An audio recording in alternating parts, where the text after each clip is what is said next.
कीमत है, मैं आपको ये और बता दूं सर, 1 रुपए की जो कीमत है वो है 777 मिलीग्राम सोना।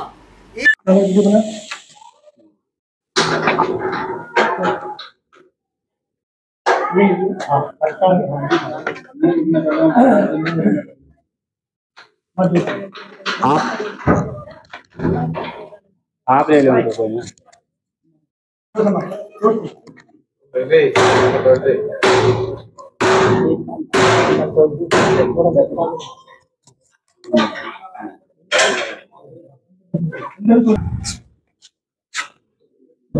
कोई दूसरी साइड है। रुपया मूल्य का मापक या फिर शोषण का साधन। इनके लेखक हैं घनश्याम वर्माचार्य और सह लेखक हैं देवेंद्र भदाना नीडर। कुछ प्रतिनिधि लोग हमारे साथ हैं। बैंक लोन देता है और यदि आपके घर पर ताला लग गया है तो ये लोग कहते हैं कि वो ताला हम लगने नहीं देंगे। तो कृष्ण जी हमारे साथ हैं, उनसे बातचीत करते हैं। कृष्ण जी, ये क्या कुछ मसला है? पहले तो मैं सभी साथियों को हाथ जोड़ के नमस्कार कहना चाहता हूं जी। और ये मसले के बारे में मैं आपको बता दूं जी, ये एक किताब है जो हमने आरबीआई से सारे डॉक्यूमेंट लेके आरटीआई लगा के तब ये किताब छापी है। इसके अंदर आरबीआई का वो काला सच छुपा हुआ है कि हमारे देश को गुलाम कैसे बनाया गया है, कैसे ये बैंक फ्रॉड हमारे साथ करता है लोन के नाम पे जी। तो मैं बता दूं सर कि जो आरबीआई है, आरबीआई के पास में आज तक 2025 तक का जो रुपया छापा है आरबीआई ने, वो रुपया है 38 लाख करोड़ रुपया जी, 38 लाख करोड़ रुपया। और आरबीआई ने लोन कितना बांध रखा है जी, 217 लाख करोड़ रुपए का लोन बांध रखा जी। जो पैसा है ही नहीं तो वो लोन हमें दे कैसे दिया? अब इसका गेम समझिए आरबीआई का जी। आरबीआई क्या करती है सर, मैं लोन लेने चले जाऊं, आप लोन लेने चले जाएं, वो सिर्फ हमें डिजिट ट्रांसफर करती है सर। एक मैसेज आता है हमारे फोन में जी कि आपके पास इतने रुपए आ गए, सॉरी नोट आ गए, ठीक है जी। एक डिजिट है वो रुपया नहीं है। रुपया तो हमें आज तक दिया ही नहीं है बैंक ने।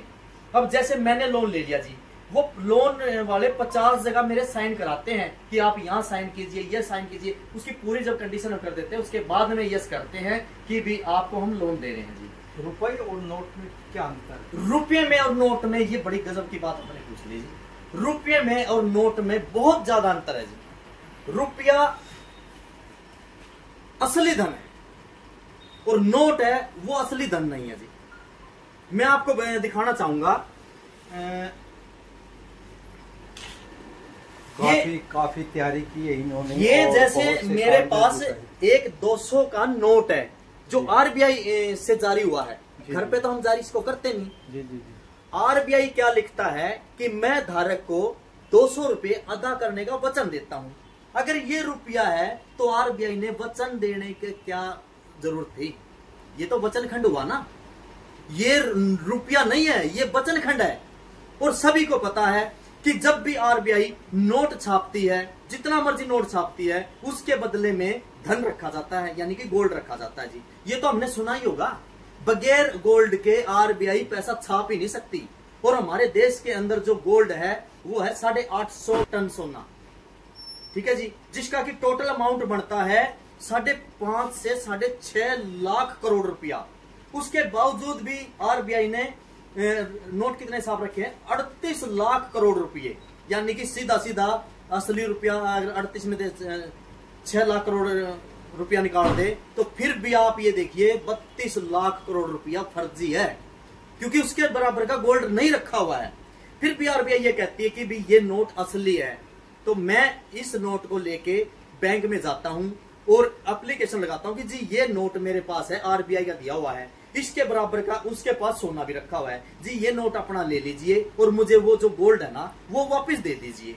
क्या सच बताइए आप, वो आरबीआई मुझे सोना दे देगा इसके बाद बदले? नहीं देगा। और 1 रुपए की जो कीमत है, मैं आपको ये और बता दूं सर, 1 रुपए की जो कीमत है वो है 777 मिलीग्राम सोना। 1 रुपए की कीमत, जो कि आज के टाइम बनता है 10 से 11 हजार रुपया। हमारा 1 रुपया बैंक का 11,000 रुपया बराबर है सर। और फिर रही बात, ये जो बैंक वाले कुड़की करते हैं फर्जी, हमारे को ये लोन बांट के और हमारे मकानों की कुड़की करते हैं, हमारे मकान को सील कर देते हैं। तो मैं आप सभी के चैनल के माध्यम से इस जनता को बताना चाहता हूं कि भी जिसके भी घर पे पहले आएगा तेरा 2 का नोटिस, फिर तेरा 4 का नोटिस है, फिर कुड़की का नोटिस आएगा। अगर ऐसा कुछ हो रहा है किसी भी साथी के साथ, तो भाई मेरा नंबर मैं आपको बता रहा हूं, मुझसे संपर्क कीजिए। हम आपका एक आवेदन लगवाएंगे आरबीआई उस बैंक के खिलाफ और बैंक से जवाब मांगेंगे। अगर वो जवाब दे देता है तो ठीक है, वरना बैंक हमारे साथ फ्रॉड कर रहा है। मैं अपना नंबर बोल दूं जी, मेरा नंबर है 99 925 98 322। जो भी साथी परेशान है इस नंबर पे कॉल कर लीजिएगा। इसका आपकी भी कोई फीस है, क्योंकि खेल रुपये का है सर। मैं सभी साथियों को बताना चाहूंगा जी, जनता सरकार मोर्चा के जो भी साथी कार्य करेगा उसकी कोई फीस नहीं होती जी। और जो फीस लेता है वो जनता सरकार मोर्चा का सदस्य नहीं है। अगर मैं आपसे पैसे ले रहा हूं ना, तो ये मत सोचना कि मैं जनता सरकार मोर्चा का सदस्य हूं, क्योंकि जनता सरकार मोर्चा किसी भी साथी से पैसे नहीं लेता। वो उसकी मर्जी है, हम घर आएंगे, पानी पिलाए या ना पिलाए, बस हमारी ये डिमांड है। बस अगर वो मर्जी उसकी है, वो पानी मुझे पिलाए या ना पिलाए। आज कहाँ विजिट किया? आज सर ये भाई हैं, आपका क्या नाम है भाई? ये ओम प्रकाश भाई है जी। जी जी। इन्होंने 1.5 से 2 महीने पहले बैंक ने इनके घर पे ताला लगा दिया। इस भाई ने लोन ले रखा है, ठीक है जी। इनका जो एड्रेस रहेगा वो है सूर्य नगर 12 नंबर गली। तो इनके घर पे 1.5 महीने से ताला लगा हुआ था। हमने इसका आवेदन लगाया बैंक में, और बैंक वाले अभी तक ये देखिए सर, इसका कोई जवाब नहीं दे पाए, अभी तक भी कोई जवाब नहीं दे पाए। तो इसने हमारे से संपर्क किया। आज संपर्क करने के बाद, आज कितनी तारीख है? 5 है या 4 तारीख 10वां महीना 2025 को आज इस भाई ने अपने मकान का कब्जा स्वयं खुद ले लिया, ताला तोड़ के। इसने अपने मकान का ताला तोड़ के अपना कब्जा ले लिया। अगर बैंक को कोई आपत्ति है तो इसके खिलाफ पर्चा दर्ज करे और कोर्ट में जाए। कोर्ट में हम संवैधानिक तरीके से इसको पूरे के पूरे जो मान लो इसकी प्रक्रिया है वो लड़ेंगे, और हमारे पास वो सारे डॉक्यूमेंट है जो इसको जीत दिलाएंगे। आरबीआई के जो भी ये बैंक वाले हैं अपने कागज लेके आ जाएं, और हम भी वो अपने कागज ले रहे भाई। फाइट अब तो कोर्ट में होगी। तो ये संदेश हम देना चाहते हैं जी। हिसार के अंदर, हिसार के आसपास जितने भी गांव हैं, या पूरा हरियाणा, क्या मैं पूरे देश की बात करता हूं सर, कोई भी आदमी अगर परेशान है लोन के मसले में, तो आप मेरे नंबर पे संपर्क कीजिए। दूसरा जो हमारा नंबर है वो है 95 18 17 0000। तो ये नंबर है सर। उस विषय से मैं, आप मुझसे कुछ और भी पूछना चाहते तो मैं आपको बताने के लिए तैयार हूँ सर। कितना टाइम हो गया इस मुहिम को चलाए? सर ये मुहिम हमने चलाई थी 2020 में। 2020 में मोर्चे की शुरुआत हुई थी। इतने घरों के अभी तक ताले टूटे? लगभग 5000 से ज्यादा ताले जनता सरकार मोर्चा तोड़ चुका है, इन कागजों के बेस पे, संवैधानिक तरीके से। कहीं भी हम गलत नहीं है। ये रहा सर, इसमें लिखा हमने रुपया मूल्य का मापक या शोषण का साधन। आज क्या है, शोषण का साधन बना हुआ ये चीज। चलिए, ये कृष्ण जी से जो हमसे बातचीत कर रहे थे, और रुपया कहीं ना कहीं गोल होता है, और गोल चीज़ें धरती की तरह रफ्तार पकड़ती हैं, लेकिन इस रफ्तार के खेल में कहीं कृष्ण जैसे लोग भी हैं जो आगे खड़े हो जाते हैं